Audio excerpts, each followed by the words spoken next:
بسم اللہ الرحمن الرحیم۔ دینی واقعات۔ حضور پاک صلی اللہ تعالیٰ علیہ وسلم کے انتقال کے بعد آپ صلی اللہ تعالیٰ علیہ وسلم نے جو خلیفہ متعین کیے تھے حضرت عمر بن خطاب رضی اللہ تعالیٰ عنہ ان میں دوسرے نمبر کے خلیفہ تھے۔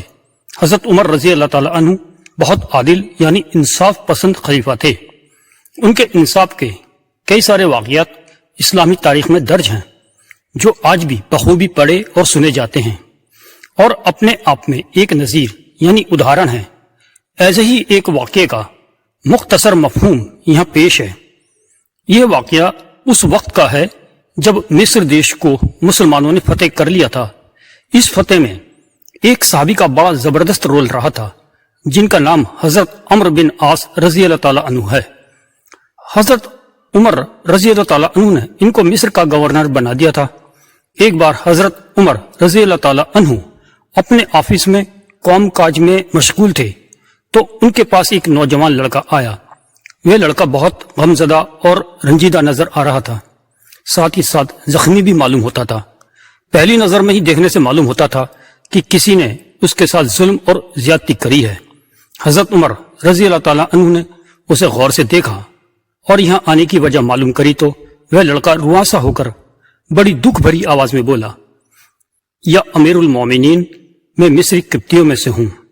ہم نے آپ کی صدارت اور اسلام کی فتح کو بنا کسی مخالفت کے قبول اور منظور کیا ہے۔ ایسے میں ہمارا شمار ذمیوں میں ہے۔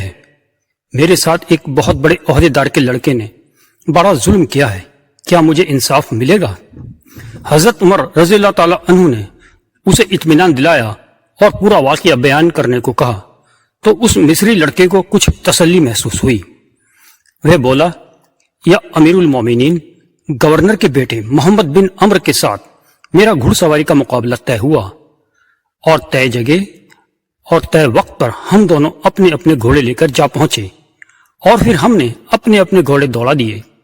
میرا گھوڑا گورنر صاحب کے بیٹے کے گھوڑے سے آگے نکلا جا رہا تھا اور آخر کار میرا گھوڑا اس کے گھوڑے کو پچھاڑتے ہوئے کافی آگے نکل گیا۔ اس طرح اس مقابلے میں میری جیت ہوئی۔ میری جیت اور اپنی ہار دیکھ کر محمد بن عمر آگ ببولا ہو گیا۔ اسے اپنی بہت بڑی بے عزتی محسوس ہوئی۔ اس نے مجھے برا بھلا کہنا شروع کر دیا۔ میں نے منع کیا تو اس نے مجھے کوڑے سے مار مار کر لہو لوہان کر دیا۔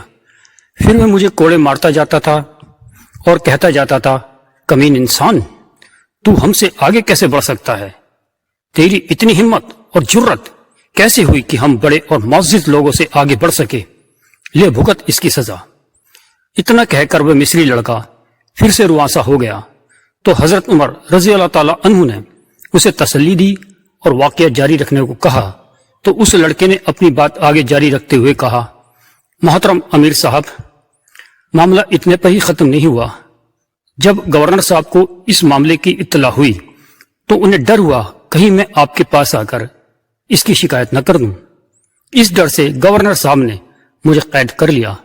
ایک لمبے وقت تک قید رہنے کے بعد میں کسی طرح اس قید سے چھوٹ کر آپ کے پاس انصاف کی امید سے حاضر ہوا ہوں۔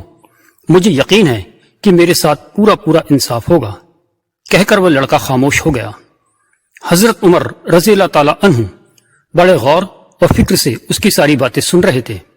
اس لڑکے کی بات پوری ہونے پر حضرت عمر رضی اللہ تعالیٰ عنہ نے صرف اتنا فرمایا، اچھا ٹھیک ہے، تم ذرا برابر والے کمرے میں بیٹھ جاؤ، اور پھر ان کی بات سن کر وہ لڑکا وہاں سے باہر چلا گیا۔ حضرت عمر رضی اللہ تعالیٰ عنہ نے گورنر عمر بن عاص رضی اللہ تعالیٰ عنہ اور ان کے بیٹے کو طلب فرما لیا۔ ان کے دفتر کے کارندے فوراً ان دونوں کو لے کر حاضر ہوئے۔ گورنر صاحب اور ان کے لڑکے سے پوچھ تاچھ ہوئی تو مصری لڑکے کی شکایت بالکل صحیح پائی گئی۔ گورنر حضرت عمر بن عاص رضی اللہ تعالیٰ عنہ کا لڑکا ڈر کے مارے سہما ہوا تو تھا ہی، ساتھ ہی ساتھ گورنر صاحب بھی بہت فکر مند نظر آ رہے تھے کیونکہ وہ حضرت عمر رضی اللہ تعالیٰ عنہ کے عادت اور مزاج سے اچھی طرح واقف تھے۔ حضرت عمر کو غلط باتیں ذرہ برابر بھی برداشت نہیں تھیں اور انصاف کرتے وقت آپ کسی کی بالکل بھی طرفداری نہیں کرتے تھے، چاہے ان کا سگا رشتہ داری کیوں نہ ہو۔ قصوروار کو ان سے معافی کی امید رکھنا بیکار تھا، اس لیے دونوں باپ بیٹے خوف کھائے کھڑے تھے۔ حضرت عمر رضی اللہ تعالیٰ عنہ نے آواز لگائی، وہ مصری لڑکا کہاں ہے؟ اسے بلاؤ۔ وہ لڑکا آیا تو حضرت عمر رضی اللہ تعالیٰ عنہ نے اسے حکم دیا، یہ کوڑا اٹھاؤ اور اس معزز اور بڑے آدمی کے بیٹے سے بدلہ لے لو۔ وہ مصری لڑکا تو بدلہ لینے کے لیے بےتاب تھا ہی، بس پھر کیا تھا، اس لڑکے نے جلدی سے کوڑا لیا اور گورنر صاحب کے بیٹے پر تابڑ توڑ برسانا شروع کر دیا۔ اس نے گورنر کے بیٹے کو اتنا مارا کہ اس کا سارا جسم لہو لوان ہو گیا، اس کے قیمتی کپڑے تار تار ہو گئے اور جسم کے تمام حصوں سے خون رسنے لگا۔ تو اس مصری لڑکے نے اپنا ہاتھ روک لیا اور حضرت عمر رضی اللہ تعالیٰ عنہ کی طرف دیکھنے لگا، مانو کہنا چاہ رہا ہو بس میرا بدلہ پورا ہو گیا۔ حضرت عمر رضی اللہ تعالیٰ عنہ نے فرمایا، اس کا مفہوم ہے کہ ہم چاہتے تھے کہ مصری گورنر کے قصوروار بیٹے کو کوڑے مار کر مظلوم لڑکا اپنا بدلہ لے لے۔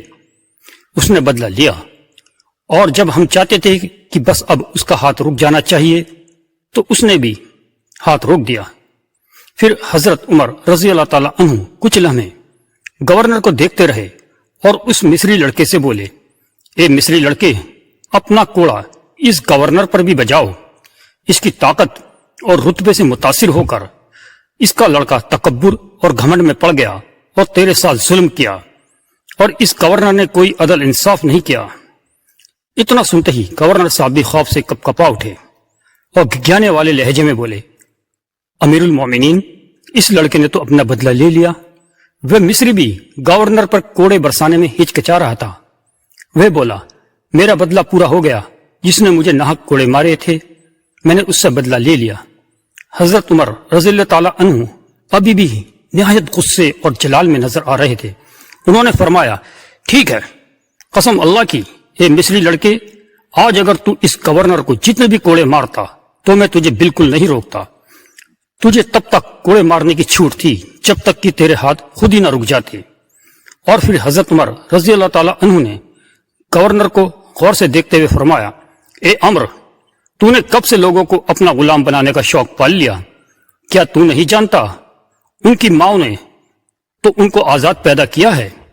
حضرت عمر رضی اللہ تعالیٰ عنہ کا یہ جملہ اسلامی تاریخ میں بڑی اہمیت رکھتا ہے۔ آج کے اس بگاڑ والے دور میں ایسے ہی عمر کی سخت ضرورت ہے۔ دوستو، ایسی دلچسپ واقعات اور قصوں کو سننے کے لیے اس چینل ذکر الدین ہندی کو سبسکرائب کیجیے، کمنٹ میں ہمیں سجھاؤ بھی دیجیے۔ اگلی ویڈیو تک کے لیے اللہ حافظ۔